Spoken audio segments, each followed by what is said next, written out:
Et tu dirais que sur un appel de coaching euh, d'une heure, par exemple, est-ce qu'il y a une structure que tu vas suivre? Par exemple, je commence par poser un certain nombre de questions, ensuite je vais apporter des recommandations, je vais discuter avec la personne. Est-ce qu'il y a une structure que tu suis, un arc, ou est-ce que c'est au feeling sur le moment la question que je vais poser parce que je sens que c'est ça dont la personne a besoin?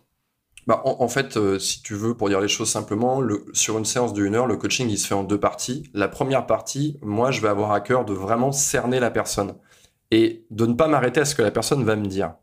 Parce que ce que la personne va me dire, c'est un choix. Elle a dit, tiens, bah, je vais expliquer mon histoire de telle manière. Tu vois, elle va cacher des informations, elle va choisir de montrer d'autres informations. Donc moi, il faut que je fasse un tri là-dedans. Donc il faut que, en même temps, j'ai du factuel. Donc par exemple, une personne dit, voilà, j'ai rencontré ce garçon il y a 6 mois, il s'est passé ça, ça, ça, ça, ça. Donc je vais être avec mon crayon, avec mon papier, je suis à côté, je me fais une fiche par client et je vais noter tout un tas d'informations factuelles. Et ensuite, je vais tout ce travail. Je dirais que ça me prend peut-être 20 bonnes minutes facilement de démêler un peu tout ce truc entre ce que la personne veut me raconter et la réalité. Donc parfois j'ai besoin d'éléments factuels comme de voir les SMS de la personne. Ça m'apprend énormément de choses parce que là du coup je suis vraiment dans le truc et je vois vraiment ce qu'elle a écrit, ce que l'autre personne a répondu et je vais poser des questions assez précises sur ah bah tiens il t'a dit ça, t'as réagi comment? Ah bah j'ai dit ça. Si j'avais pas posé ces questions, enfin chacune de mes questions va m'apporter des éléments nouveaux qui peuvent venir faire changer complètement mon plan d'action derrière. Donc je creuse beaucoup. Il y a cette partie où je creuse beaucoup la personne pour vraiment avoir une idée claire et ensuite un plan d'action en disant voilà, à la fois je t'explique en essayant d'avoir l'explication la plus compréhensible possible. Et pour ça, j'utilise énormément les comparaisons, les métaphores, les choses comme ça. Les gens, ça marche énormément sur eux, en fait, de dire, d'avoir un truc auquel ils peuvent s'identifier. Et ensuite, je dis, voilà, on va faire comme ça, comme ça, comme ça, et je vérifie à chaque étape que la personne, elle est OK avec le plan d'action que je suis en train de lui donner. Et j'essaie de mettre en place des garanties que ce plan d'action fonctionne en engageant la personne en disant, OK, donc ce soir, tu fais ça, d'accord. Ensuite, tu vas m'envoyer un mail, tac, tac, tac. Enfin, tu vois, j'ai un suivi derrière où j'attends de la personne qu'elle m'écrive. On voit ça ensemble avec, voilà, si c'est passé ça, tu m'écris un mail. Si c'est passé ça, tu m'écris un mail. Je veux avoir un retour de toi, nanana. Pour que les gens, ils aient cette... parce qu'un coaching, t'es au téléphone, tu peux rentrer chez toi ou tu peux dire ouais ok c'était sympa, je vais pas le faire. Ce qui marche vraiment, c'est de faire la chose. Donc j'essaie d'engager un maximum les personnes. Et dans ce cas-là, ça fait partie de ton offre, tu as un suivi par email, tu continues à répondre parce que l'anxiété que j'aurais par rapport à ça, c'est que la personne va m'envoyer un email, je vais lui répondre et au final, on va se retrouver dans une conversation par email qui va continuer. Comment est-ce que tu gères ce côté-là de comment est-ce que tu cadres l'interaction avec la personne? Bah ça c'est à la fin de la séance, je briefe un peu la personne sur qu'est-ce qui va se passer après, parce que je fais pas une formule avec 10 séances. Moi le but du jeu pour moi c'est une personne vient, je l'aide, elle est satisfaite. C'est pas comme quelqu'un, tu vois, qui va suivre une thérapie. Je vais chez le psy, je sais comment ça commence, quand ça commence, mais peut-être que j'y suis encore dans 15 ans, quoi. Et je suis peut-être pas toujours au même point, mais j'ai plein de nouvelles problématiques. Donc en fait, moi, je veux que la personne elle fasse un minimum de séances de coaching avec moi et que ça marche le mieux. Donc à la fin de la séance, je dis voilà, écoute, ce qui va se passer, c'est simple.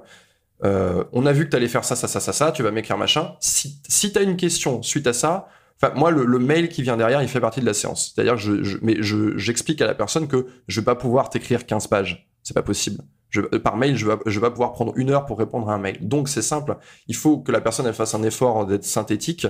Et moi, je fais aussi un effort d'être synthétique derrière, mais de répondre. Donc, je vais donner, y a pas de limite dans le temps, mais je vais faire 1 ou 2 échanges ou 3 échanges, mais ces mails que je vais échanger viennent compléter le plan d'action qu'on a. Ils sont nécessaires que si le plan d'action est suivi et qu'il y a un peu des imprévus, ou alors ou alors des fois c'est des mails juste pour me dire ah bah ça s'est passé comme ça, merci, super, nanana.